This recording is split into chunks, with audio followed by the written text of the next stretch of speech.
Greetings.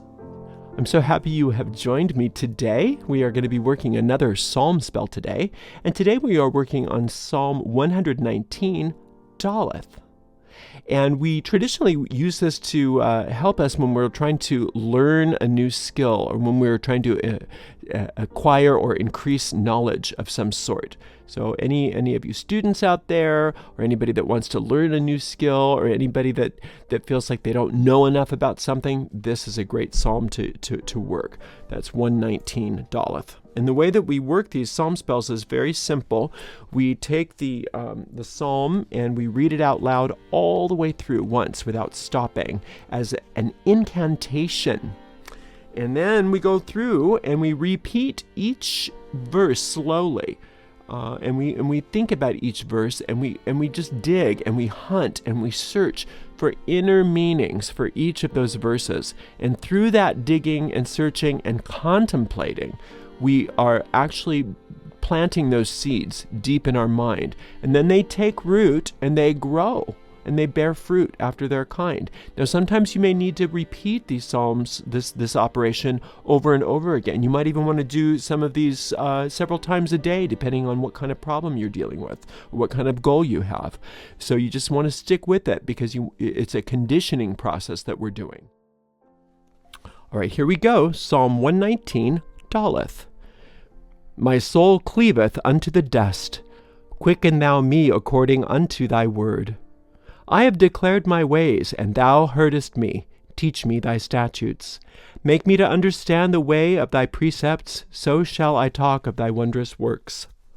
My soul melteth for heaviness. Strengthen thou me according unto thy word. Remove from me the way of lying, and grant me thy law graciously. I have chosen the way of truth. Thy judgments have I laid before me. I have stuck unto thy testimonies, O Lord. Put me not to shame. I will run the way of thy commandments when thou shalt enlarge my heart. All right. So let's go through these.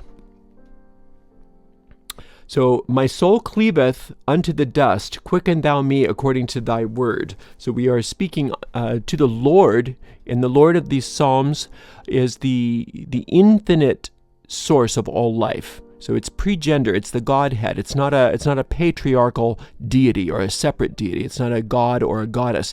It is the Lord of the Psalms, which is not a male or female. Okay, so there's nothing to oppose it. It is the one source of the universe. It is the one substance, the one force.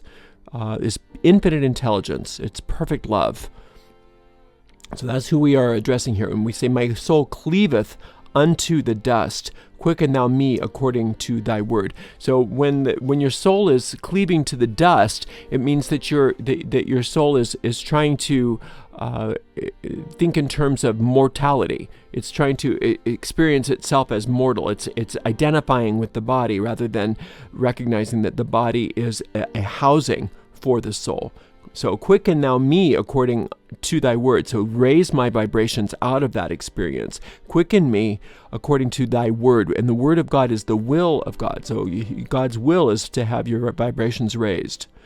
I have declared my ways, and thou heardest me. Teach me thy statutes. I've declared what I need. I've declared what I wanted. I've declared what my goals are in this world, and you've heard me. So I want to know your statutes, God. I want to know your version of it. I've given you my idea of what I want. Now I'm open to hearing your will for me. I want your version of it. Because I know that my desires are put there by you, but sometimes I misunderstand what that means. So this is what I think I want. And I know that the desire is righteous, but I don't always have the right idea of the form, but you know. So that's what that means. Okay, so I've declared my ways, and thou heardest me. Now teach me thy statutes. Make me to understand the way of thy precepts, so shall I talk of thy wondrous works. So when you talk of the wondrous works of God, that simply means that you're using your words appropriately. You're not going to talk about your problems all the time. You're not going to talk about the stuff that you want to complain about. You're not going to talk about how bad this is or bad that is or who you don't like or who whatever it is. You're not going to talk about the things that you don't want. So, and you're going to instead Where is that? You're going to talk of the wondrous works of God. You're going to use your words appropriately. So it says, make me to understand the way of thy precepts. So you want understanding. Now, understanding is that which stands under you. So yes, it is understanding, meaning, oh yeah, I get it. Those are your precepts. That is a type of understanding, and we do include that. But there's another meaning as well, and that means give me the substance. Give me the substance, that which is understanding me. That's substance, the substance, understanding. Make me to understand the way of thy precepts. In other words, give me the means to understand it. My soul melteth for heaviness. Strengthen thou me according unto thy word. So my soul melteth for heaviness. By myself I am so heavy. I need my vibrations raised. Strengthen me according to your will, your word. Strengthen me according to your word. So we are recognizing that by myself I really mess up, but that's okay, because by myself I'm nothing. I don't really exist by myself. As a sunbeam to the sun, though, I have all power. So strengthen thou me according unto thy word. So you are just like a beam of sun emanating from a beam of sunlight emanating from the sun. That's what you are.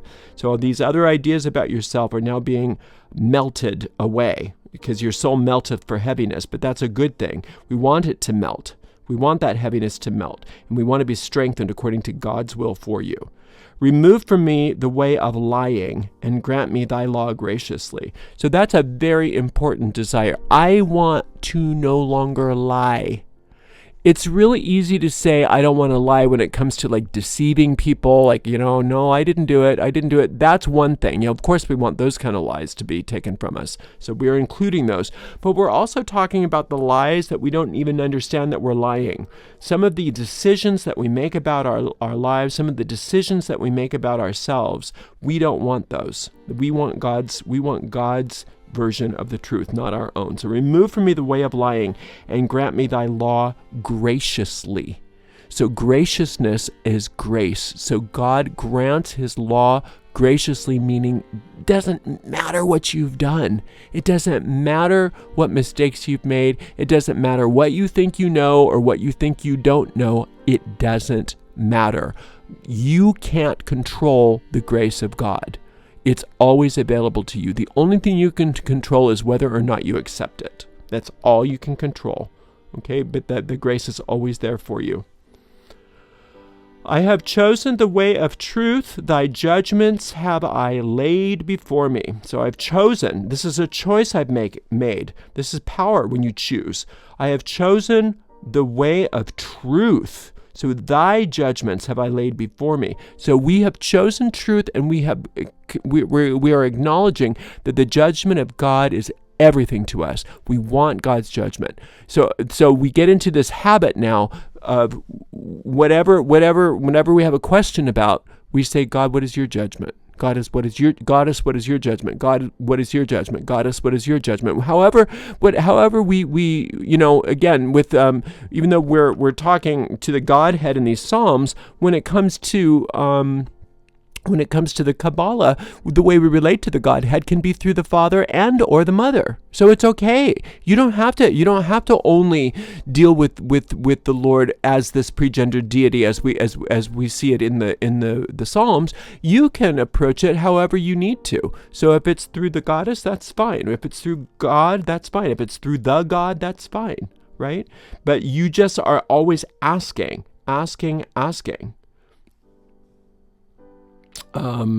So thy judgments have I laid before me. We want the judgment of God. Ask for God's judgment. I have stuck unto thy testimonies, O Lord. Put me not to shame.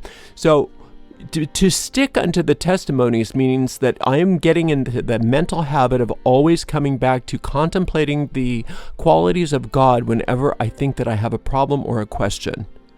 Instead of trying to figure it out for myself, I'm going to ask for help and then focus my mind on a quality of God rather than my judgment of what I think the situation is. That's the new habit. And that's how you do that. I've stuck unto thy testimonies, O Lord. Put me not to shame. So put me not to shame means I won't have shame because I'm doing this. It's just a poetic way of saying, it's just like lead me not into temptation means lead me out of temptation. Lead me out of shame. Lead me out of everything that causes the problems that I don't want to get into. Right? That's what this means. I will run the way of thy commandments when thou shalt enlarge my heart.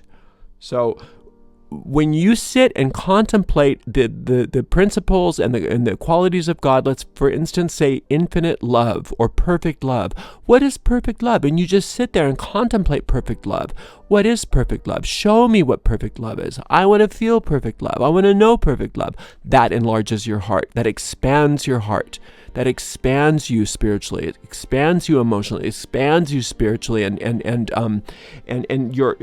you want your heart enlarged in that sense, not obviously in the medical term of an enlarged heart, but you want your heart to open, and that is interesting that this is to learn a new skill or to acquire new knowledge. This is a very interesting way of finding that. But once you sit and meditate on the formula here, it makes a lot of sense how this can give you the knowledge that you seek. So when you're working these psalms, you want to try to do your best to find these inner seeds, to sit with these inner seeds and try to apply them in some way or another to your objective at hand, and then keep coming back to them over and over again and allow yourself to become one with these ideas, one with these precepts. All right, well, it's been very, very great working with you today. I can't wait to work with you again, and until that time, blessed be.